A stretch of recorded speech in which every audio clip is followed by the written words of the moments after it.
नमस्कार, मैं हूं रमेश अवस्थी। मैं इस समय लखनऊ में हूं और आप देख रहे हैं उत्तर प्रदेश का दंगल 2022।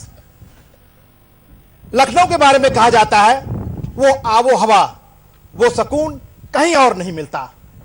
मिलते हैं बहुत शहर मगर लखनऊ सा नहीं मिलता। यह है लखनऊ की पहचान।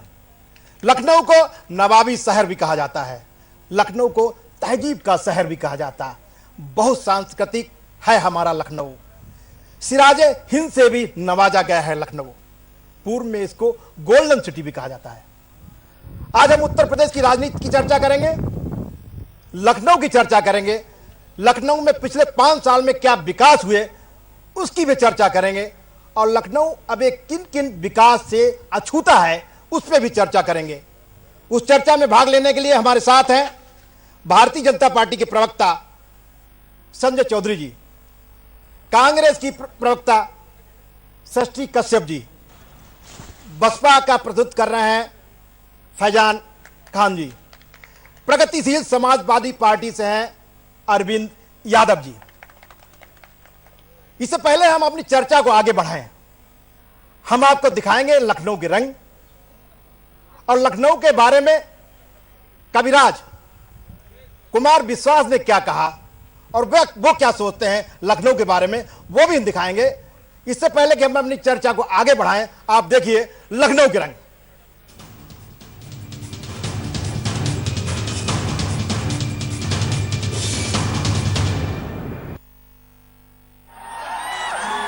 गोमती का मचलता ये पानी भी है, हिंद के उस गदर की निशानी भी है। इसमें नागर की अमृत कहानी भी है, असरारुल हक की वाजिद जवानी भी है। पान शिवनाथ का, तान नौशाद की, लफ्ज मीनाई के हैं असर लखनवी।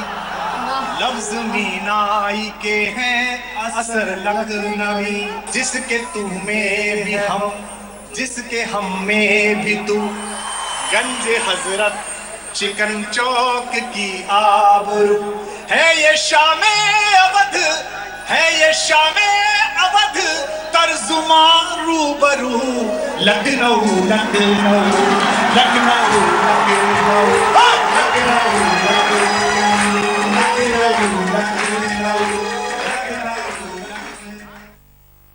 लखनऊ शहर की पहचान अपनी खास नजाकत और तहजीब के साथ साथ नवाबों के शहर के रूप में भी है। आज का लखनऊ एक जीवंत शहर है जिसमें एक आर्थिक विकास दिखता है और यह भारत के तेजी से बढ़ रहे गैर महानगरों के शीर्ष 15 में से एक है। पुराने लखनऊ में चौक का बाजार प्रमुख है। यहाँ चिकन के कारीगरों और बाजारों के लिए प्रसिद्ध है। यह इलाका अपने चिकन की दुकानों व मिठाइयों की दुकानों की वजह से मशहूर है। यहाँ का अमीनाबाद बाजार दिल्ली के चांदनी चौक की तरह का बाजार है जो शहर के बीच स्थित है। यहाँ थोक का सामान, महिलाओं का सजावटी सामान, वस्त्राभूषण आदि का बड़ा एवं पुराना बाजार है। दिल्ली के ही कर्नाट प्लेस की भांति यहाँ का हृदय हजरतगंज है। यहाँ खूब चहल पहल रहती है। प्रदेश का विधानसभा भवन, लोक भवन भी यहीं स्थित है।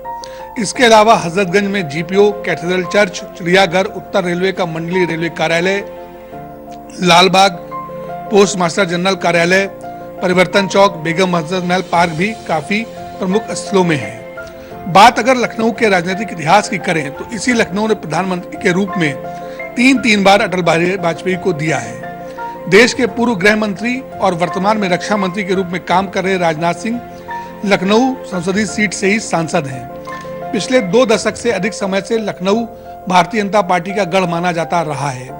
लखनऊ के अलावा यहाँ से मोहनलालगंज संसदीय सीट भी आती है जिस पर पिछले 2 लोकसभा चुनावों से भाजपा का कब्जा है। लखनऊ में शहर और ग्रामीण मिलाकर 9 विधानसभा सीटें आती हैं। इनमें से ज्यादातर सीटों पर भाजपा का कब्जा रहा है। बात 2017 के विधानसभा चुनाव की जाए तो 9 में से 8 विधानसभा सीटों पर लखनऊ में भारतीय जनता पार्टी का कब्जा रहा है। उत्तर, मध्य, पश्चिम, कैंट, पूर्व, सरोजनी नगर, बख्शी का तालाब और बलियाबाद पर बीजेपी का कब्जा था, जबकि मोहनलालगंज सीट सपा के खाते में गई थी। 2022 के विधानसभा चुनाव में बीजेपी ने 9 में से 4 नए चेहरों पर दांव लगाया है। लखनऊ मध्य से रजनीश गुप्ता, पश्चिम से अंजनी श्रीवास्तव, सरोजनी नगर से राजेश्वर सिंह, बक्सी का तालाब से योगेश शुक्ला को टिकट दिया है। वहीं कानून मंत्री ब्रजेश पाठक लखनऊ कैंट से, तो नगर विकास मंत्री आशुतोष टंडन लखनऊ पूर्व से, लखनऊ उत्तर से वर्तमान विधायक नीरज बोरा, मलियाबाद से वर्तमान विधायक जयदेवी कौशल और मोहनलालगंज से अमरीश कुमार एक बार फिर चुनाव मैदान में है। वहीं समाजवादी पार्टी ने मलियाबाद से सोनू कनौजिया, बक्सी का तालाब से गुमती यादव, सरोजनी नगर से पूर्व मंत्री अभिषेक मिश्रा, पश्चिम से अरमान खान, उत्तर से पूजा शुक्ला, पूर्व से अनुराग भदौरिया, मध्य से पूर्व मंत्री रविदास मल्होत्रा, कैंट से राजू गांधी और मोहनलालगंज से सुशीला सरोज को टिकट दिया है।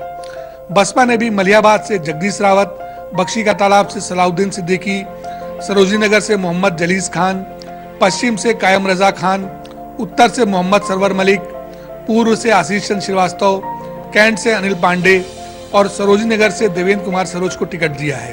कांग्रेस ने भी लखनऊ की 9 विधानसभा सीटों पर अपने प्रत्याशी उतारे हैं, जिनमें मलियाबाद से पूर्व विधायक इंदल कुमार, बक्सी का तालाब से लल्लन कुमार, सरोजनी नगर से रुद्रदमन सिंह, पश्चिम से शाहना सिद्दीकी, उत्तर से अजय श्रीवास्तव, पूर्व से मनोज तिवारी, मध्य से सदफ जफर, कैंट से दिलप्रीत सिंह, तो मोहनलालगंज से ममता चौधरी मैदान में है।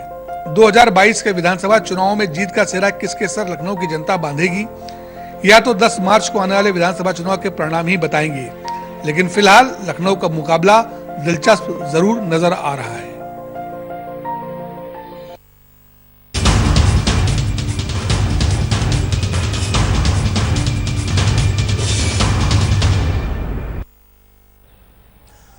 लखनऊ सिर्फ उत्तर प्रदेश की ही सत्ता का केंद्र नहीं है, बल्कि लखनऊ देश की भी सत्ता का केंद्र रहता है। इसी लखनऊ से कई बार अटल बिहारी वाजपेयी जी सांसद रहे और देश के प्रधानमंत्री बने। वर्तमान में माननीय राजनाथ सिंह जी यहां से रक्षा मंत्री हैं और गृह मंत्री भी रह चुके हैं। लखनऊ की राजनीति में स्वर्गीय टंडन जी, लालजी टंडन जी के भी योगदान को भुलाया नहीं जा सकता। आज वो हमारे साथ नहीं है। उनके प्रतिनिधि के रूप में और भारतीय जनता पार्टी के प्रवक्ता के रूप में संजय चौधरी जी हैं। इनसे हम उनके बारे में और यहां लखनऊ की राजनीति में उनके बारे में भी चर्चा करेंगे। वैसे तो दिल्ली की सत्ता का रास्ता लखनऊ से होकर गुजरता है, लेकिन लखनऊ में जो विकास होता है उसकी चर्चाएं जब प्रदेश में होती हैं तो उसका भी लाभ सत्ताधारी पार्टी को मिलता है। 5 सालों में सत्ताधारी पार्टी ने लखनऊ में क्या क्या विकास कराए और उसका लाभ उन्हें प्रदेश में कितना मिलेगा, इस पर हम चर्चा करेंगे।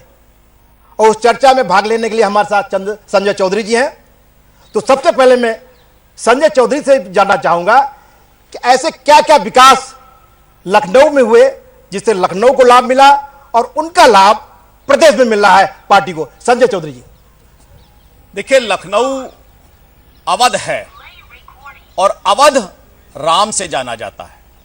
यह राम की परंपरा है जो अयोध्या से निकलकर लखनऊ आती है, तभी इस लखनऊ में समाया है पहले आप। तहजीब, तमीज, यह राम की परंपरा है। अवध की राजधानी जब फैजाबाद से लखनऊ आई तो यह राम की परंपरा को लेकर आई और राम की परंपरा को भारतीय जनता पार्टी की परंपरा ने निभाया है।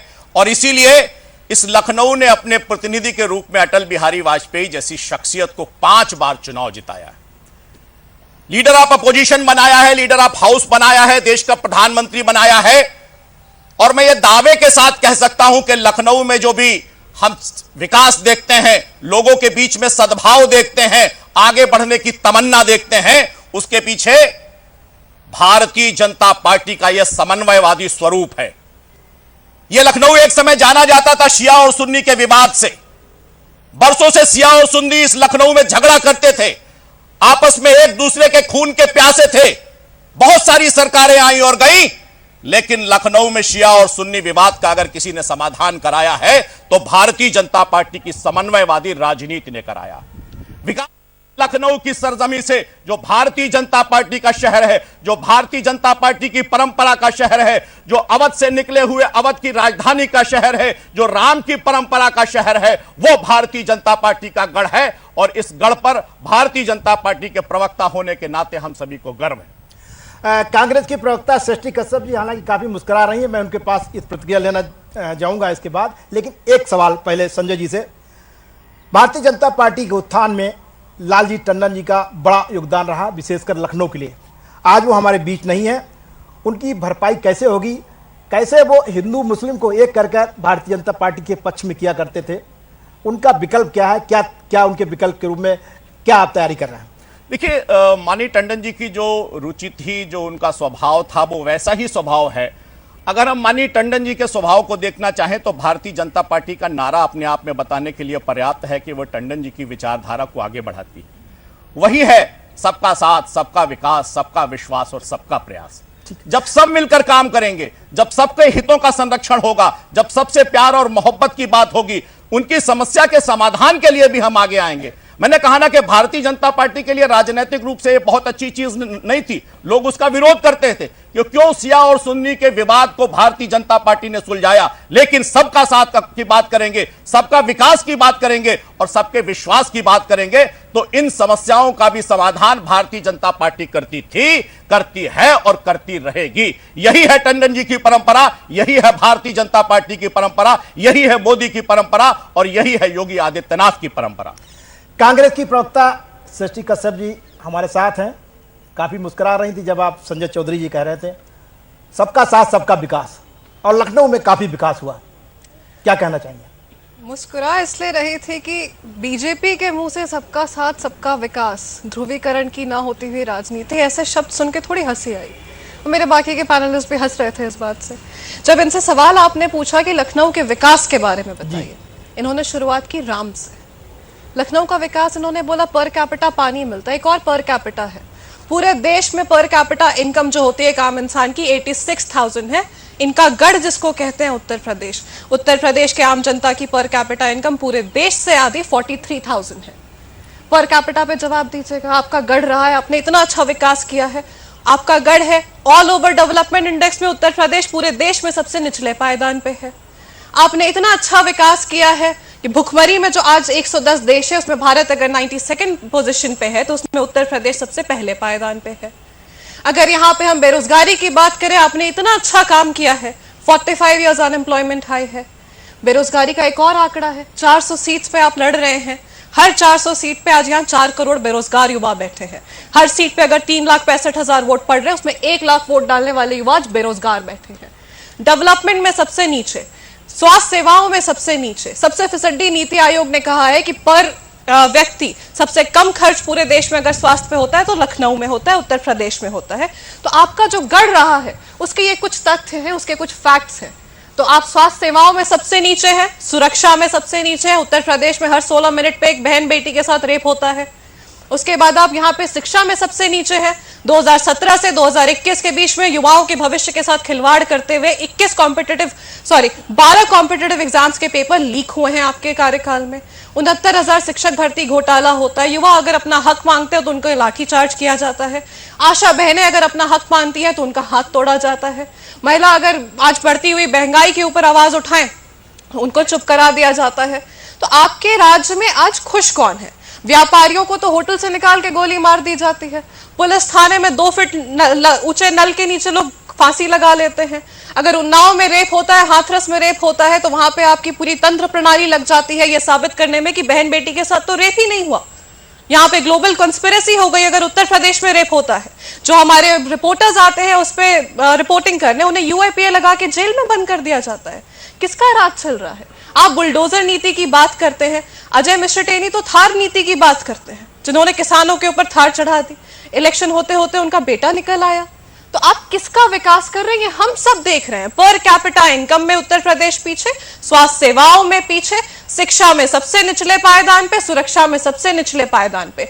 तो विकास के नाम पे जब आपसे सवाल पूछा जाए तो तथ्यों पे बात करिए, भड़काने वाले स्टेटमेंट ना दीजिए, इमोशंस के साथ, रिलीजन के साथ खिलवाड़ ना करिए। विकास पे तेरी इस बेवफाई होती है जा मेरी, खुदा जाने अगर तुझ में वफा होती तो क्या होता। जिस कांग्रेस पार्टी की राष्ट्रीय अध्यक्ष सोनिया गांधी और पूर्व राष्ट्रीय अध्यक्ष राहुल गांधी खुद भ्रष्टाचार के आरोप में जेल पर है, इस समय यहां यह प्रवचन दे रही हैं। मुझे लगता है कि यह समझना चाहिए, देश में भ्रष्टाचार की नींव रखने वाले, भ्रष्टाचार को बढ़ाने वाले, भ्रष्टाचार के माध्यम से आप जानिए कि सोनिया गांधी दुनिया की चौथी सबसे अमीर महिला है। उनका रोजगार क्या है जरा पूछिए। भ्रष्टाचार के अलावा कोई रोजगार नहीं है।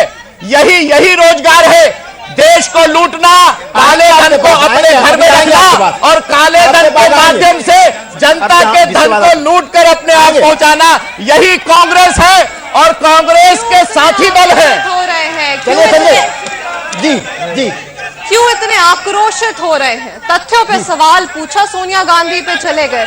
जय शाह का कौन सा बिजनेस था कि 80,000 से सीधे 1.5 लाख करोड़ पे चले गए? जय शाह की क्या क्वालिफिकेशन थी कि उसे बीसीसीआई में चीफ बना दिया? जीजा जी के बारे में भी बताइए राहुल, आप जीजा जी के बारे में बताइए जरा। तो सुप्रीम कोर्ट में दस्तक दे रहे हैं, ईडी के पास जाकर हाजिरी दे रहे हैं, चाहे राहुल गांधी हो, सोनिया गांधी हो, वाड्रा साहब हो, सारी की सारी जमात है वो ईडी के दफ्तर में जाकर दस्तक देती है। जो भ्रष्टाचार करते हैं, जो अनैतिक बात करते हैं, जो लोकतंत्र को अस्वीकार करते हैं, वही लोकतंत्र की बात करते हैं। चलिए संजय जी, जो ये कहते हैं यूपी वालों का क्या काम है, यूपी का क्या काम है पंजाब में, वही ये बात करते हैं।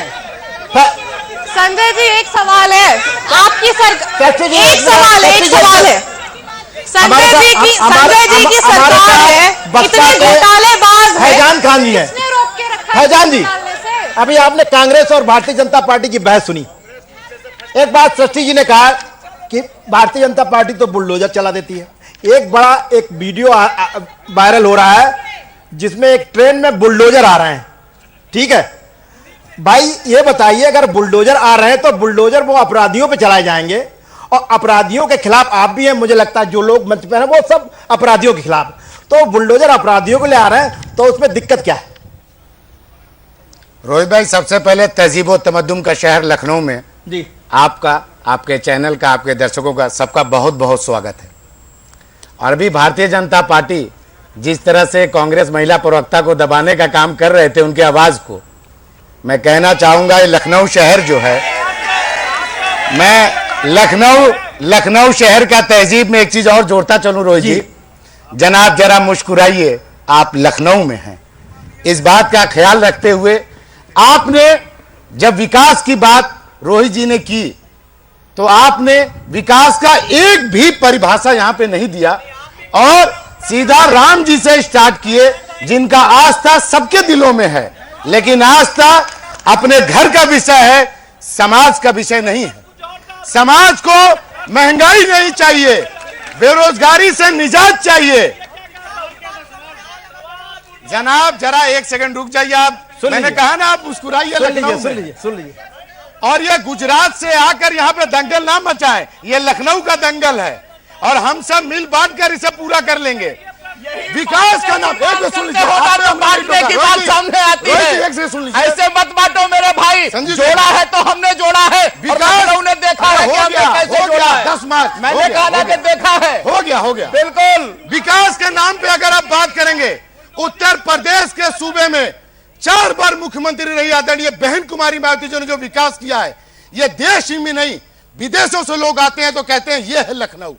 आज का लखनऊ को जो उन्होंने मॉडल बनाया उसे आज तक किसी ने नहीं बनाया।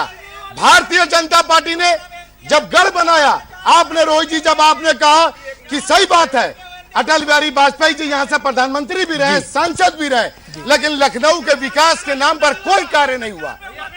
आदरणीय बहन कुमारी मायावती जी जब शासनकाल था तो पूरा नया गोमती नगर, आज उन्होंने एक एग्जाम्पल दिया, गोमती नगर स्टेशन बन रहा है, लेकिन बना क्या क्या इसका एक भी एग्जाम्पल नहीं दिया। हमारे दर में अंबेडकर पार्क देख लीजिए, मानवा काशीराम जी पार्क देख लीजिए, पूरे लखनऊ को लखनऊ हमने बनाया। और अगर जय श्री राम कहने से महंगाई दूर हो जाती है, 10 बार चिल्लाइए। अगर रोहित जी भी जय श्री राम कह के मंच पे आते होंगे, लेकिन महंगाई, बेरोजगारी और इसका जवाब नौजवान किसान जिन पर लाठी और बुलडोजर चले हैं, आने वाले विधानसभा चुनाव में सत्ता से बाहर करके दिखाएगी। ये आप सब लोग देख लीजिएगा, 10 मार्च को ये वापस नहीं आने वाले हैं।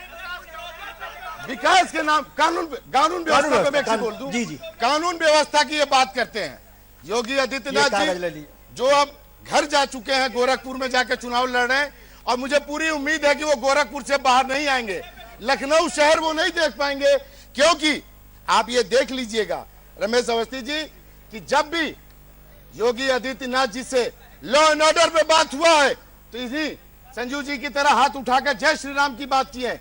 जय श्री राम की बात कहना उचित है, लेकिन नौजवान किसान की बात कौन करेगा, महिला सुरक्षा की कौन बात करेगा। और मैं कांग्रेस प्रवक्ता के साथ दो चीज बढ़ा दूं, पर कैपिटा इनकम की इन्होंने बात की, 25 राज्य और यूनियन टेरिटरी को मिलाकर अगर 36 होते हैं तो 32 नंबर पर Uttar Pradesh per capita income में अपनी जानकारी बढ़ा लीजिए। नीति आयोग की रिपोर्ट में सबसे निचले पायदान पे आपने उत्तर प्रदेश को पहुंचा दिया। स्वास्थ्य सेवा में माननीय उच्च न्यायालय ने आपसे कहा कि यहाँ का स्वास्थ्य राम भरोसे है। यह आपने किसके भरोसे हमें छोड़ रखा है? क्या भारतीय जनता पार्टी योगी आदित्यनाथ जी इसका जवाब देंगे? अब बुलडोजर चलाने की हिम्मत है तो पुलिस लाइन के पीछे धनंजय सिंह क्रिकेट खेलता है, क्यों नहीं हिम्मत है तो उस पर बुलडोजर चलाते हैं। अगर हिम्मत है सवाल का जवाब देने के सामने खड़ा हूं, आप बताइए नहीं, ब्रजेश सिंह पे क्यों नहीं चलाते हैं? मेरा जवाब सुनिए, हिम्मत है सुनिए मेरा तो धनंजय सिंह मेरा जवाब सुनिए ना, क्यों नहीं चलाते सुनने हैं? के लिए कान खोलिए। आप बताइए, आप बताइए, नारा लगाते थे चल गुंडन की छाती पर और मोहर लगाओ हाथी पर, जो हाथी पर मोहर लगाने की बात करते थे 2009 में बनारस में बसपाने टिकट किसको दिया था? मुख्तार अंसारी को। गुंडों की सरकार, गुंडों की मेहरबान, भ्रष्टाचारियों की रानी, जब लखनऊ में मारी जा रही थी, मुख्तार अंसारी पर बुलडोजर चला, उनकी प्रॉपर्टी जब्त हुई, उन पर बुलडोजर, इसमें क्या उनका आप समर्थन कर रहे हैं क्या? बिल्कुल नहीं समर्थन करते। ये सारे माफियाओं को जेल के सलाखों के पीछे भेज देना चाहिए। और बहुजन समाज पार्टी के कार्यकाल में रमेश जी मैं जोड़ दूं कि हमने अपने शासनकाल में कानून से किसी ने खिलवाड़ किया तो हमने अपने मंत्री, सांसद, विधायक को भी जेल भेजने का काम किया। को क्यों टिकट दिया आप बताओ? 2009 में बनारस में दिया है, 2022 में दिया है, आपने दिया है, मुरली मनोहर जोशी के खिलाफ दिया है, बनारस में आपने टिकट देते हैं, अब सुन लीजिए, मुख्तार अंसारी को आप अपने पनाह में लेते हैं। आप बताइए ना, आपके राज में भ्रष्टाचार बढ़ा है। बाबू सिंह कुशवाहा कौन थे? नसीरुद्दीन कौन थे? भ्रष्टाचार की आंधी लेकर मायावती चल रही थी और इसीलिए आय से अधिक संपत्ति के मामले में दरवाजा खटखटा रही है, सुप्रीम कोर्ट जा रही है। अभी और आएंगे, अभी कई बार आएंगे। अरविंद की विरोधी है। अरविंद जी हमारे साथ है। प्रगतिशील 30 सेकंड जी, देखिए, चीखने चिल्लाने से सत्य जो है परेशान हो सकता है, पराजित नहीं हो सकता। देखिए संजय जी, सत्य परेशान हो सकता है, पराजित नहीं हो सकता। फैजान गांधी, एक मिनट, फैजान गांधी, एक सेकंड, देखिए, चीखने चिल्लाने से सत्य पराजित नहीं होगा। और सत्य भी है कि आपकी पार्टी ये ऐलान कर चुकी है, कह चुकी है, जहां जहां समाजवादी पार्टी अगर जीत रही है तो आप लोग भारतीय जनता पार्टी को वोट दें। गलत बात है। आप अपने चैनल से मैं आपको चैलेंज करता हूं रोहित जी, अगर आदरणीय बहन कुमारी मायावती जी ने ऐसा कोई स्टेटमेंट नहीं दिया है, अलबत्ता उन्होंने ये बात जरूर कही एमएलसी के चुनाव में कि समाजवादी पार्टी ने जैसे एक दलित विधायक को रोकने का काम किया तो मैं भी समाजवादी पार्टी को रोकने के लिए दूसरे दल, कोई भी दल, भारतीय जनता पार्टी, दूसरा दल अगर भारतीय जनता पार्टी हो, कांग्रेस पार्टी हो, उसका साथ देंगे, वो भी एक एमएलसी के चुनाव में। लेकिन भारतीय जनता पार्टी के विचारों को पूंजीवादी, धन्ना सेठ, आरएसएस वादी के खिलाफ बहुजन समाज पार्टी हमेशा खड़ी रही है और खड़ी रहेगी। चलिए, और आपको मुख्तार मायावती जी जब इसी लखनऊ के अंदर हत्या हो रही थी इससे गेस्ट हाउस में, तो बचाने वाली अरविंद जी हमारे साथ, एक मिनट, आप लोग बोलिए, मौका दीजिए, दूसरे लोगों को मौका दीजिए। जिंदगी है अरविंद जी, भाजपा के कारण है। अरविंद जी, प्रगतिशील समाजवादी पार्टी के प्रवक्ता अरविंद यादव जी हमारे साथ है। हालांकि चाचा जी को आपने एक सीट समेट दिया, अब लगभग सपा और प्रगतिशील विलय सा हो गया है, लेकिन फिर भी हम प्रवक्ता आपको मान रहे हैं, ठीक है। 5-5 का आश्वासन था, एक पे ही सिमट दिया, वो उस पे आप ना चर्चा चलिए कोई बात नहीं कीजिए, नौजवानों चलिए चर्चा कीजिए, ब्राह्मणों के स्वाभिमान की जी चर्चा कीजिए, महिलाओं की सुरक्षा की उस पे चर्चा, और चर्चा कीजिए किसानों पे चर्चा। भाजपा से, प्रवक्ता से मेरी हाथ जोड़ के गुजारिश है कि चुपचाप सुन ले, नहीं बोल नहीं पाएंगे और मैं इनको बोलने नहीं दूंगा अगर इस तरीके से अरविंद जी, करेंगे तो। रमेश जी देखिए, चलिए आप बोलिए। विकास, आप विकास की बात जो की भारतीय जनता पार्टी ने, मेरा आग्रह है कि मैं किसी के बीच में नहीं बोला हूं। बिल्कुल, आप तो बोलिए, धैर्य रखिए, आप बोलिए, सुने। बोलिए देखिए, बात कई आई है जी। संजीव जी की भी बातें आ गई जी, बसपा की भी बातें आ गई, हमारी भी सुन ले लोग। नहीं, ये लोग कहते और देखिए, चाचा के स्वाभिमान पे भी बात हो। सुनिए, जी, कहना नहीं चाहिए जी। ये लोग बातें बड़ी बड़ी कर सकते हैं, भाषण लच्छेदार दे सकते हैं। मेट्रो किसने चलाया, संजीव चौधरी जी बता दें। मैं पूछना चाहता हूं कि 5 सालों में लखनऊ में अगर 5 नई सड़कें बनाए हो तो ये बता दें। मैं पूछना चाहता हूं अगर 5 हॉस्पिटलें बनाए हो तो ये बता दें। मैं पूछना चाहता हूं कि 5 महाविद्यालय को इन्होंने यूनिवर्सिटी बनाया हो तो बता दें। 5 नए हॉस्पिटल बनाए हो बता दें। 5 नई बस को झंडे दिखाया हो बता दें। मैं भाई, गुंडे टाइप के लोग चुप हो जाओ। ये भारतीय जनता पार्टी 5 सालों में भगवा चोला ओढ़ करके संत के रूप में महिलाओं का शोषण किया है। इनके विधायक, इनके सांसद जमीनों पे कब्जा किए हैं, सबको पता। सुन लीजिए संजीव जी सुन लीजिए। और दूसरी बात मैं रमेश जी कहना चाहता हूं कि आप देखिए, पश्चिमी उत्तर प्रदेश का जो संदेश है और राजधानी तक आते आते भाजपा सिमट नहीं गई तो कहिएगा। और 10 मार्च के बाद ये गुंडे दिखेंगे नहीं। 10 मार्च के बाद ये लोग मठ में धुआं फेंकते नजर आएंगे मुंह और नाकों से। ये चिलमबाज लोग जेल में चक्की पीसते हुए नजर आएंगे। और मैं कहना चाहता हूं, इन्होंने ब्राह्मणों के साथ भी वही हश्र किया है जो हश्र मुसलमानों के साथ किया है। इन्होंने केवल एक जाति विशेष के लिए कार्य किया है, टीका लगा करके। और जो ब्राह्मण समाज के लोग भारतीय जनता पार्टी के पक्ष में, वो सुन ले। जी बताएं रमेश जी, बहुत दुख होता है कि कहीं न कहीं ब्राह्मणों के स्वाभिमान के साथ जब खेला जाता है। हमारी लड़ाई ब्राह्मणों के स्वाभिमान की लड़ाई है। हमारी लड़ाई महिला और मुसलमानों की सुरक्षा की लड़ाई है। हमारी लड़ाई किसानों के सम्मान की लड़ाई है। पिछड़े, दलित, वंचित, शोषित समाज के लोगों के सामाजिक न्याय की लड़ाई है। नौजवानों के, बेरोजगारों की, छात्रों की रोजगार की लड़ाई है। और ये भारतीय जनता पार्टी, जब हम मुद्दे की बात करते हैं रमेश जी, मात्र 5 सेकंड रमेश जी, जब हम मुद्दे की बात करते हैं तो ये लोग पाकिस्तान और अफगानिस्तान की बात करते हैं और मीडिया उसको एजेंडा बनाती है। और रही बात बसपा की, सुन लीजिए रमेश जी, खुला मैं कह रहा हूं, ओवैसी साहब की टिकट और बसपा की टिकट भाजपा के दफ्तरों से बट रही है। अरे मेरे मुसलमान भाइयों, अरे मेरे ब्राह्मण भाइयों, अरे किसान सम्मानित नेता, कोई भी लोग अपना वोट बेकार मत होने देना। और सच है कि बुआ जाके आज के डेट में सपा गठबंधन को हराने के लिए भाजपा के गोद में बैठ गई है। टिकट उसको दिया जा रहा है जो सपा गठबंधन को हराए। और सुनिए, ये लोग जो भाजपा के गुंडे चिल्ला रहे हैं, उनके लिए मेरा एक छोटा सा जो दुष्यंत कुमार की लाइन है, उसको निषाद जी जैसे समाजवादी लोगों ने परिवर्तन करके दिया है। सोचो, मैं कह रहा हूं कि जो दुष्यंत कुमार की लाइन है, नहीं, अगली बार नहीं, सुन लीजिए। देखिए कैसे कैसे मंजर सामने आए थे, कैसे मंजर सामने आए थे। लोग दवा ऑक्सीजन के लिए चिल्लाए थे। अब तो इस सरकार का तख्ता बदल लो। इन्होंने लाशों के आंकड़े भी छिपाए थे। लेकिन भारतीय जनता पार्टी के लोग भी कहां दे रहे थे, बताना चाहिए। लखनऊ समाजवादी पार्टी कैसे कोरोना में क्या किया, जरा मुझे ये भी उपलब्धि बताइए। डिम्पल जी सड़कों पे थी और जो हमारी भाभी इनके साथ गई है वो कहां थी बता दे कोई। अखिलेश जी सड़कों पे थे, माननीय शिवपाल सिंह यादव जी के लोग सड़कों पे थे, भीख मांग के लोगों में राशन पानी बांटने का काम किया। भाजपा के लोग एसडीएम और डीएम का खाना बंटवा के समाज पार्टी से एक प्रतिक्रिया लेने के बाद संजय जी के पास आएंगे। बड़े आरोप हैं आप पे समाजवादी पार्टी के।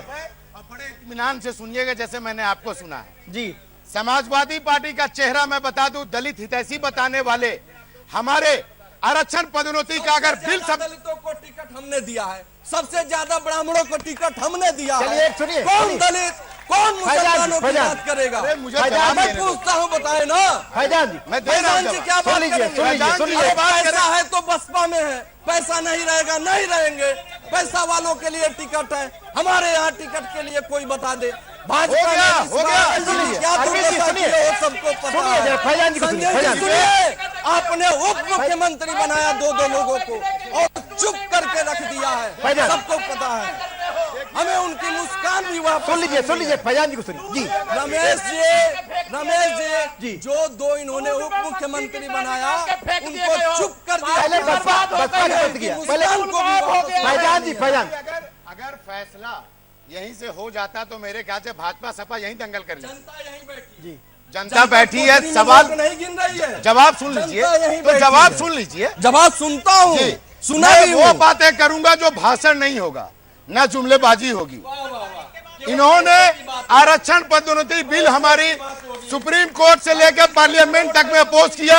हमारा दलित पिछड़े वर्ग के भाइयों को, लाखों कर्मचारियों को इन्होंने डिमोशन करने का काम किया अपने सरकार में। हमारे भदोही से लेकर उर्दू फारसी यूनिवर्सिटी से लेकर भाई जो कह रहे, सबका नाम इन्होंने बदल दिया। यह है इनका दलित प्रेम। दूसरी बात, इनका मुसलमान प्रेम सुन लीजिए। जिले जिले से इन्होंने सारे मुसलमानों का टिकट काट दिया और वरुण गांधी के कहने पे इन्होंने पीलीभीत में टिकट दिया। ये बात करेंगे। इन्हीं के पार्टी के बड़े नेता आजम खान ने बताया कि ये किस कलर का धोती पहनते हैं और क्या क्या अंदर साठगांठ ये आरएसएस से करते हैं। ये हमने नहीं कहा, ये इन्होंने ही किया। दूसरी बात, माफियाओं का परवाची अगर कोई पार्टी है तो समाजवादी पार्टी है। माफियाओं का संरक्षक अगर कोई पार्टी देता है तो समाजवादी पार्टी देता है।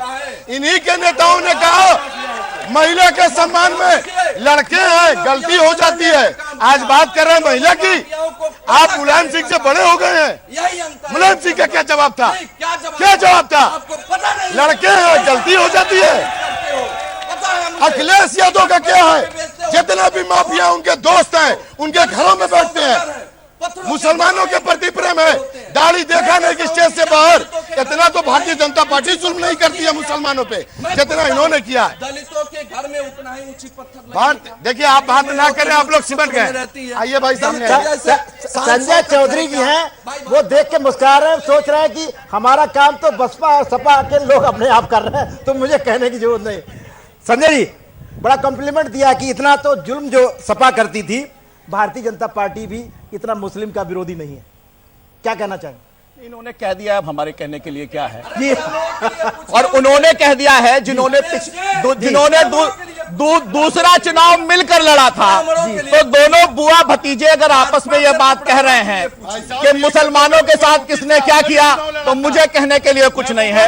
इन्होंने बता दिया ना। और उन्होंने बता दिया जो पिछला चुनाव साथ में लड़ रहे थे, तो मुझे लगता है कि आपस में बता दिया। अब आप लोग जानिए कि वास्तव में क्या हुआ है। शशि जी, बसपा का कहना है कि भारतीय जनता पार्टी ने मुसलमानों पर कोई इतना जुल्म नहीं किया जितनी समाजवादी पार्टी कर रही है। यानी कि कहीं कहीं प्रो है, भारतीय जनता पार्टी को दे रहे क्लीन चिट। वो उनका अपना वक्तव्य है। जी। अभी यहाँ ऑडियंस में बैठे हुए मेरे किसी भाई ने बोला कि दलितों पे बहुत अत्याचार किया गया है पिछली सरकारों में। उनसे एक फैक्ट ये भी बताना चाहूंगी कि आज इनकी जो डबल इंजन की सरकार है, आपके कार्यकाल में दलितों पे पूरे देश में जो अत्याचार होता है। शांत रहिए, एक मिनट, आपसे बात नहीं कर रही हूं मैं, शांत रहिए। पूरे देश में जितना दलितों पे अत्याचार होता है उसका 25% अत्याचार उत्तर प्रदेश में होता है। अगर विकास पे बात करनी, सबसे गरीब प्रदेश आज उत्तर प्रदेश है। क्या कर लेंगे आप यहाँ जय श्री राम का नारा देके? मंदिर के बाहर जो भिखारी बैठे उनको खाना दीजिए। 22 करोड़ की आबादी में 15 करोड़ यहाँ पे फ्री राशन पे डिपेंडेंट है। शर्म आनी चाहिए आपको, शर्म आनी चाहिए। 15 को खाना मिल रहा है, पेट में दर्द हो रहा है, शांत रहिए, गरीबों की थाली आ रही है, कांग्रेस को दर्द शांत है, रहिए। क्योंकि राशन ये खाते थे, भ्रष्टाचार ये करते थे, गरीबों को रोजगार नहीं दे रही है आज आपकी गरीबों के सरकार। पास थाली पहुंच रही है, इसलिए बिलबिलाहट है, इसलिए चिलचिलाहट है, इनका पेट खाली हो गया है। भ्रष्टाचारी, काला बाजारी जो वास्तव में लोगों का धन खाते हैं, पैसा खाते हैं, भ्रष्टाचार करते हैं, उन आ रहा है, जो पैसा आ रहा है, जो राशन आ रहा है, उससे दर्द हो रहा है। देखिए, गरीबों के पास थाली न जाए इसलिए तर्क जुटाते हैं। आप शांत रहिएगा एक मिनट। दर्द इसलिए है कि अगर 15 करोड़ जनता फ्री राशन पर डिपेंडेंट है तो उन्हें रोजगार क्यों नहीं मिल रहा है? उत्तर प्रदेश में अब 4 करोड़ बेरोजगार युवा क्यों है? शांत रहिए योजना पूरी हो गई। शांत रहिए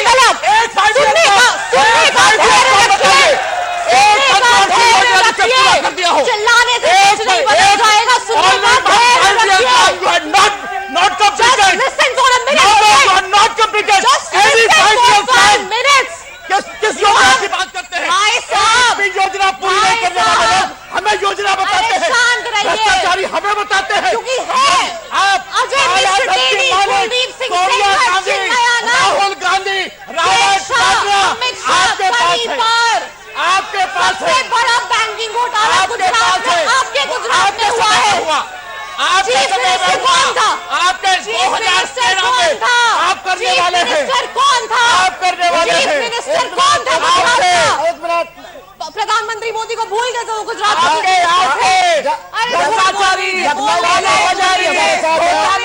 मैं उनसे भी सवाल पूछना चाहता हूं कि सबका साथ सबका विकास, लेकिन लखनऊ किसके साथ? जरा अलमरा जी पूछिए, लखनऊ किसके साथ? सबके सम्मान का, सबके विकास का बात करते हैं।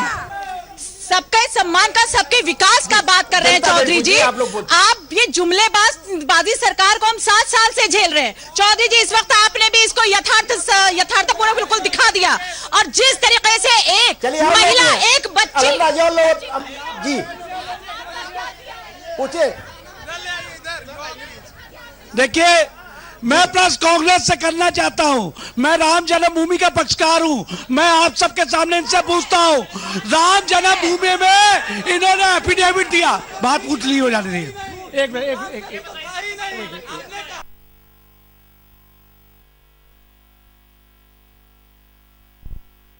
इनसे पूछे, राम थे, इन्होंने एफिडेविट दिया, लिखित में दिया, लिखित में।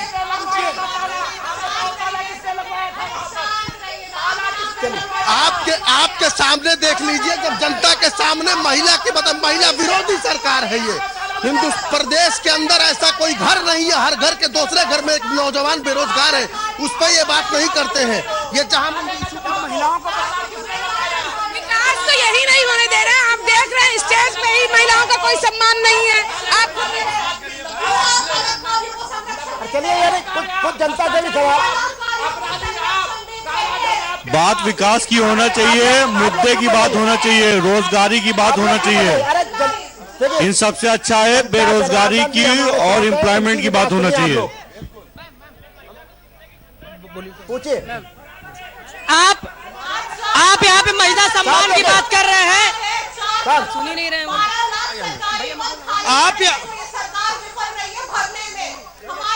बेरोजगार करके रख दिया, महिलाओं को महंगाई पे अत्याचार करके क्या है सरकार ने आम जनता।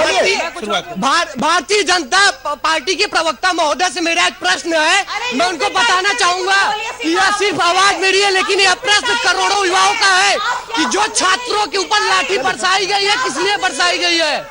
चलिए आओ लोग, यहाँ पे महिला सम्मान की बात करते हैं। यही लखनऊ उत्तर से एक बहन गरीब ब्राह्मण की लड़की पूजा शुक्ला लड़ रही है, उसका ये लोग खुलेआम विरोध कर रहे हैं जो धनबल के खिलाफ लड़ रही है।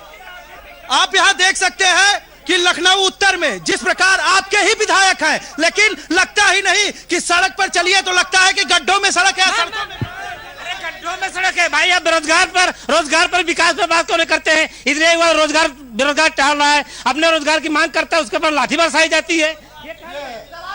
देखिए, उत्तर प्रदेश में अगर किसी ने सभी का विकास किया है, सबका विकास किया है, तो भारतीय जनता पार्टी ने विकास किया है। बाकी कांग्रेस तो खूनी है, मुसलमानों को खूनी है, सिख भाइयों को खूनी है, और ये जो सपा वाले हैं, इनको तो आप बिलबिला रहे हैं क्योंकि सफाई में नाच नहीं पा रहे हैं। सबसे ज्यादा रोजगार हमारी बीएसपी बहन जी ने किया था। हमें फ्री राशन नहीं चाहिए, रोजगार चाहिए, इसीलिए हम लोग बहुजन समाज पार्टी का समर्थन करते हैं। आगे कुछ महिला साथी। मेरे भाई लोग ये पूछते हैं कि रोजगार की समस्या को भाजपा क्यों नहीं दूर कर रही है। मैं ये कह रहा हूं कि अभी तक सबसे ज्यादा रोजगार देने का काम भारतीय जनता पार्टी ने किया है, और उसके बाद उसके बाद 2 साल का अगर कोविड लॉकडाउन नहीं होता, कोविड प्रोटोकॉल नहीं होता, तो यही 2 गुना हो जाता। आप ये कोविड प्रोटोकॉल खत्म हो जाने दीजिए, उसके बाद आप खुद ही देखेंगे कि रोजगार की समस्या एकदम से समाप्त हो जाएगी। रोजगार की बात इन्होंने की। 10 तारीख को पता चल जाएगा किसने क्या किया, लेकिन मैंने ये, आप शायद कांग्रेस से हैं और प्रियंका गांधी का एक नारा मुझे याद आया, लड़की हूँ लड़ सकती हूँ, आप अच्छा लड़ रही हैं। ये महिला सम्मान की बात करते हैं, यही आपके सामने डिबेट में एक महिला को दबा रहे हैं क्या? महिला सम्मान। देखिए, मैं कांग्रेस के जो ये विकास की बातें कर रही हैं, इन्होंने क्या विकास किया है? जो आलू की फैक्ट्री है वो कहाँ गई? और दूसरा महिला सम्मान की, भाई हमारे सपा के साथी, प्रगतिशील समाजवादी के साथी कर रहे थे, तो कल एक फोटो आई थी, उसमें चाचा बस के पीछे खड़े थे, तो उस पर तो बहस कर लीजिए। उस पर मैं एक चलिए, हाँ बताएं। मैं भारतीय जनता पार्टी के प्रवक्ता से एक बात पूछना चाहता हूं। किसान आंदोलन हुआ, उसमें 7 तो किसानों को उन्होंने मार दिया। लखीमपुर में उन्होंने थार गाड़ी किसानों चढ़ा दी। क्या भारतीय जनता पार्टी किसानों की हत्यारी है? क्या भारतीय जनता पार्टी ने ठेका ले रखा है लोगों को मारने का? क्या आप लोग खूनी हैं? उत्तर प्रदेश की जनता कह रही है कि आप लोगों ने किसानों को मारा है, उनको जान लिया, आप लोग हत्यारे हैं, खूनी है आप लोग। चलिए अब मैं तो केवल ये पूछना चाहता हूं कि ये जो दंगल हो रहा है, मैं खड़ा ही हो जाऊं, लाई मैं केवल आयोजक महोदय से ये पूछना चाहता हूं कि क्या हम लोगों को भी अनुमति है क्या उधर आने की? मैं राष्ट्रीय अध्यक्ष हूँ समतामूलक समाज निर्माण मोर्चा का जी, और मैं केवल एक बात कहना चाहता हूँ, केवल एक बात। नहीं बोलिए कि यहाँ नीतिगत कोई बात कोई नहीं कर रहा है, और मैंने जैसे समतामूलक समाज निर्माण मोर्चा ने या जनता ब्रिगेड पार्टी ने जिस तरह से शपथ पत्र पर घोषणा जारी किया है, क्या किसी पार्टी ने जारी किया है? क्या आज की समस्या बेरोजगारी और भूखमरी है? क्या इस पर किसी ने चर्चा की है? क्या शपथ पत्र पर अगर आज तक के सबसे झूठे प्रधानमंत्रियों में मोदी का नाम रहा है और आज आर्थिक आतंकवाद रहा है, तो क्या उसके ऊपर हम लोगों को बोलने की अनुमति है? तो मैंने शपथ पूर्वक कहा है कि सबको रोटी और सबको रोजगार मिलेगा, और साथियों को मौका दे बताते पर कहा है। तो साथियों, ये दंगल है, और दंगल में केवल एक दूसरे को गाली नहीं देना है, रोजगार की बात करिए और सबको रोजगार मिलेगा। मैं समतामूलक समाज की तरफ से मैं 1 मिनट आना चाहूंगा। अलमरा मैं एक सवाल, हमारे साथ सभी राजनीतिक दलों के प्रतिनिधि हैं, सम्मानित प्रतिनिधि हैं, और लखनऊ के प्रबुद्ध जनता है, सभी लोग उनके समर्थक बैठे। मैं एक बात जानना चाहता हूं, उत्तर प्रदेश में जिस तरह से अपराध बढ़ रहे थे, क्या अपराधों में कमी आई है कि नहीं आई है? आई है। मैं आपसे जानना चाहता हूं, आप बताइए। देखिए, उत्तर प्रदेश में योगी जी की सरकार में ना कोई दंगे हुए, और अपराध का 5 साल में एक भी दंगा नहीं हुआ, और इसके बाद जितनी कानून व्यवस्था इस सरकार में बेहतर हुई है, किसी सरकार में आज तक की किसी सरकार में ऐसी कानून व्यवस्था नहीं थी। मैं देखिए, 1 मिनट, मैं आपसे सुनिए आपसे आऊं, मैं फैजान जी से पूछना चाहूंगा। फैजान जी, पिछली सरकार में काफी दंगे हुए और 5 साल में कोई भी दंगा उत्तर प्रदेश में नहीं हुआ। क्या यह क्रेडिट आप भारतीय जनता पार्टी या योगी सरकार को नहीं देना चाहेंगे? मैं करूं, ये कोई मतलब नहीं होता, बात साक्ष्य पे, डेटा पे होना चाहिए जी। योगी आदित्यनाथ जी ने खुद इस बात का खुलासा किया था कि एनसीआरबी की रिपोर्ट में 700 से बड़े छोटे दंगे मिलाकर समाजवादी शासन में हुआ था, और 300 दंगे बहुजन समाज पार्टी के वक्त में छोटा बड़ा बताया, और भारतीय जनता पार्टी के शासनकाल में 500 छोटे बड़े दंगे हुए। एनसीआरबी का रिपोर्ट है। क्या 700 किसानों को आप दंगे में नहीं लेंगे जी? क्या सहारनपुर में एसपी के परिवार को भारतीय जनता पार्टी के सांसद मारने के लिए घुस जाते हैं? क्या वो दंगे में नहीं? संजय चौधरी, क्या जीप चढ़ाई जाती है? संजय चौधरी जी, संजय चौधरी, क्या संजय चौधरी, प्लीज पोस्टमार्टम दोबारा कराया जाता है? दोबारा आएंगे जी। संजय जी, मैं समझता फिर हूं सच्ची कि- चीज पे आएंगे जी। मैं समझता हूं कि बहुत गंभीर विषय पर आपने बात की है जी। पिछली बार का विधानसभा का चुनाव था, आपको भी याद होगा, हमें भी याद होगा। ऐसे ही तर्क गढ़े जाते थे और ऐसे ही तर्क दिए जाते थे कि देश के अंदर नोटबंदी हो गई, 2000 आदमी लाइन में लगकर मर गया, गरीब बहुत परेशान है, पिछड़ा मर गया, ऊपर के लोग जो अमीर थे वो भी बेकार हो गए, पूरे देश की इकोनॉमी ठप हो गई। वैसा ही आरोप गढ़कर भारतीय जनता पार्टी के खिलाफ लगाया जा रहा है। जो नोटबंदी के बाद रिजल्ट था वही किसानों के आरोप के बाद भारतीय जनता पार्टी वैसा ही रिजल्ट लेकर 300 से ज्यादा सीट जीतकर एक बार फिर से भारतीय जनता पार्टी की सरकार बनाने वाली है। इस प्रकार के झूठे आरोप न पहले टिके थे और न अब टिके थे। आप बताइए कौन सी ऐसी सरकार है जिसने किसानों का ऋण माफ किया हो? एक सरकार का नाम बताइए हमारे साथ की युवा एक बात बताइए, आप बोलिए, किसानों आप बताइए। जिस तरीके से महिला सुरक्षा की बात, आप भी बताइए, आप लोग हैं, महिला सुरक्षा की बात हो रही है, क्या महिला पे कोई सुरक्षा नहीं है, हमारे पास रोजगार भी नहीं है। रोजगार नहीं है? नहीं जी, आप बताइए। बिल्कुल नहीं है, बेरोजगारी है, लेकिन महिला सुरक्षा है। ठोको की सरकार है, ठोको नीति चलाते हैं। बुलडोजर से दुखी है आप लोग? अच्छा, बुलडोजर से। जी बताएं। समाजवादी पार्टी की सरकार में लड़कियों के साथ बलात्कार होता था, उनकी हत्याएं होती थी थानों के अंदर। सीतापुर में, यही महमूदाबाद में थाने में एक मंत्री ने हत्या कराया, बलात्कार कराया। समाजवादी पार्टी अपराधियों को संरक्षण देती है, समाजवादी पार्टी अपराधियों को संरक्षण देते थे। समाजवादी पार्टी जो है समाज का कोई काम नहीं करती है।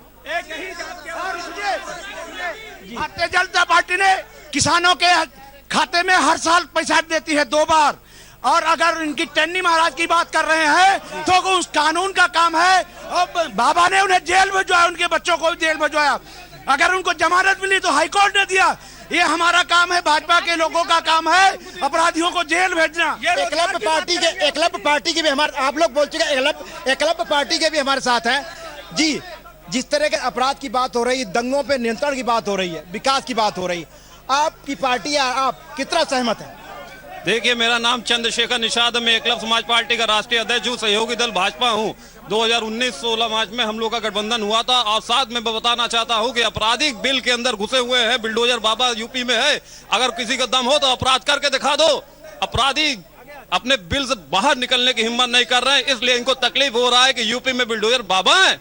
अरे यूपी में बहुत कुछ है, यूपी में क्या नहीं है। मैं एक चीज और बताना चाहता हूँ, क्योंकि मैं निषाद समाज से हूँ, तो निषाद समाज से हूँ मैं, जानिए सब लोग, निषादों को अनुसूचित जाति में शामिल कराने का घोषणा 18 सितंबर 2001 में माननीय राजनाथ सिंह जब मुख्यमंत्री हुआ करते थे तब इन्होंने की थी, जिसका प्रस्ताव बना के केंद्र को भेजा गया था, जो अभी है। एक मिनट बता रहे, अभी आ रहा है, 1 मिनट। मैं देखिए आपका जी कह रहे हैं अपराधियों के खिलाफ जो कार्रवाई हो रही, बुलडोजर बाबा से लोग डर रहे हैं। आप जी अभी आते हैं आपके पास, आते हैं आपका मामला सुप्रीम कोर्ट ने, हाई कोर्ट ने जमानत दी टहनी साहब के साहबजादे को।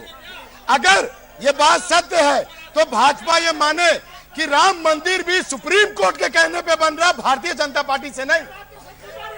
भारतीय जनता पार्टी कह दे, प्रवक्ता कह दे। और दूसरा, शुक्र है कि सुप्रीम कोर्ट के कहने से बन रही है। इन लोगों ने जमीन घोटाला किया, इन लोगों ने, भारतीय जनता पार्टी ने जमीन घोटाला किया। उसके बारे में क्या कहेंगे? श्री राम मंदिर का जमीन घोटाला, श्री राम कहते उनकी जमीन बेच दी। काशी राम ने कहा था कि राम जन्मभूमि के स्थान पर शौचालय बना दिया जाना चाहिए। ये बसपा के लोग हैं, ये राम के प्रति बात करते हैं, ये कांग्रेस के लोग खड़े हुए हैं। ये कांग्रेस कहती थी कि राम थे ही नहीं, राम सेतु थे ही नहीं। ये कहते हैं कि हिंदुत्व ठीक नहीं है। इस प्रकार के लोग हिंदुत्व और राम की बात करते हैं। अब षष्ठी जी साथ है, अब बोल लीजिए महिला साथ। षष्ठी जी, लोगों ने आप पे कहा कि मैं लड़की हूं, मैं लड़ सकती हूं, आप लड़ रही हैं, नारा चर्चात कर रही हैं, क्या कहना चाहेंगे? मेरे भाइयों का धन्यवाद जिन्हें ये लगता है कि अगर मैं अपनी पार्टी को अच्छे से रिप्रेजेंट कर रही हूँ। मेरे यहाँ कुछ भाई खड़े हैं जिन्होंने बोला रोजगार पे बात होनी चाहिए। बिल्कुल, मैंने आपको भी बोला, हाँ आप सब भाई हैं भाई, रोजगार पे बात होनी चाहिए। उत्तर प्रदेश में आज 4 करोड़ बेरोजगार युवा है, उन्हें नौकरी नहीं मिल रही, इस पे बात होनी चाहिए। अरे शांत भैया, 2 मिनट, चिल्लाने से क्या हो जाएगा? आप खड़े हैं तो सुनिए 2 मिनट। उत्तर प्रदेश में आज 4 करोड़ बेरोजगार युवा है, 12 लाख सरकारी पद खाली है, बात इस पे होनी चाहिए। बात दिया था किसानों की आय दुगनी करेंगे, उनकी औसतन आय 47 रुपीज पर डे है, बात किसानों पे होनी चाहिए। किसानों की शहादत पे इनके प्रधानमंत्री कहते हैं वो मेरे लिए थोड़ी मरे थे, बात इस पे होनी चाहिए। बात किसानों पे करिए, बात युवाओं पे करिए, बात रोजगार पे करिए। किसानों के विकास के बारे में पार्टी ने क्या किया? मिस्टर टेनी पे सुप्रीम कोर्ट का फैसला है, लेकिन राहुल गांधी पे Sanjay ji please please please please आप लोग शांत रहिए, अभी आएंगे आपके पास, आएंगे। संजय जी मैं जवाब चाहता हूं। उत्तर प्रदेश, अरे सुनिए, हाँ आप सुनिए, सुनने का हौसला रखिए, सुनने का हौसला रखिए, मैं बोल रहा हूं, सुनिए ना। आप एक सरकार का नाम बताइए, उत्तर प्रदेश की एक सरकार का नाम बताइए जिसने किसानों के ऋण को माफ किया हो। किसानों के ऋण के माफ करने वाली एक सरकार का नाम बताइए, एक सरकार बताओ जिसने किसानों के ऋणों को माफ किया हो। एक सरकार का नाम बताओ, एक सरकार को बताओ जिसने किसानों के ऋणों को माफ किया हो। बताओ एक सरकार का नाम बताओ जिसने किसानों के ऋणों को माफ किया हो। मेरा सवाल का जवाब दे दो, किसानों के ऋणों के माफ करने वाली एक सरकार का नाम बता दो। एक सरकार बताओ जिसने किसानों के ऋणों को माफ किया हो। एक मिनट संजय जी, आप एक शहर देखिए, लखनऊ पे चर्चा हो रही है, लखनऊ के लोकसभा और विधानसभा, जो विधानसभा क्षेत्र आते हैं लोकसभा, उन पे चर्चा हो रही। मैं चाहता हूं लखनऊ के लोकल मुद्दों पे भी चर्चा हो। संजय जी हैं, चूंकि पार्टी के भी हैं और सरकार के भी प्रवक्ता के रूप में है, तो मैं चाह रहा हूं शहर के विस्तारीकरण के चलते नगर निगम सीमा के तमाम गांव शामिल तो हो गए, लेकिन सुविधाओं से वंचित है, पूछना चाहता। देखिए, अभी मुझको लगता है कि लगभग 8 महीने पहले हमने नगर निगमों में गांवों को शामिल किया है जी, और उनका नोटिफिकेशन हो गया है। निश्चित रूप से विकास के काम वहां शुरू हो गए हैं और बहुत जल्दी ही वो विकास के माध्यम से शहर की तरह बन जाएंगे। जी, लखनऊ में कई इलाके हैं संजय जी जहां पे अभी भी पेयजल की समस्या बनी हुई है।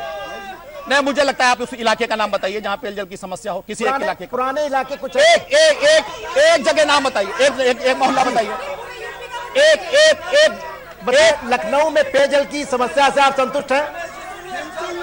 जी रमेश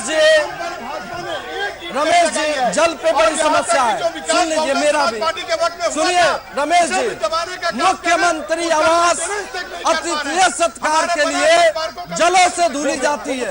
सुनिए रमेश जी बताएं, सुनिए रमेश जी, बसपा ने कराया। रमेश जी, इनका कहना है लखनऊ में जो विकास हुआ बसपा ने कराया, समाजवादी पार्टी ने कराया। बताएं। अरे बसपा भाजपा एक ही गोदी का खेल है। अब देखिए आप लोग एक हैं, सुनिए, जहां तक जल की समस्या है, मैं कहता हूं बुंदेलखंड में कल नहीं परसों वोटिंग है, यहां मुख्यमंत्री आवास, यहां राजभवन, जल से अतिथि सत्कार के लिए पूरी सड़कें धुलाई जाती है। बुंदेलखंड में क्या जल पहुंचाया है? क्या झांसी के लिए जल की व्यवस्था इन्होंने की है? क्या झांसी मंडल के लिए? जवाब सुनिए, आप प्रधानमंत्री जलों पे सड़कों पे छिड़कते हो, झांसी के लिए जल इन्होंने दिया है? क्या झांसी में, क्या बुंदेलखंड में इन्होंने नल लगाया है क्या? और मैं कहता हूँ 5 पुल बताओ। जवाब सुनो। सागर परियोजना 40 साल से अधूरी थी, जिसने पूरी की भारतीय जनता पार्टी ने पूरी की। राप्ती सागर योजना हम बना कर जा रहे हैं, हर घर से नल हम पहुंचा रहे हैं, झांसी में डिफेंस कॉरिडोर हम बना रहे हैं। आप क्या करते हैं?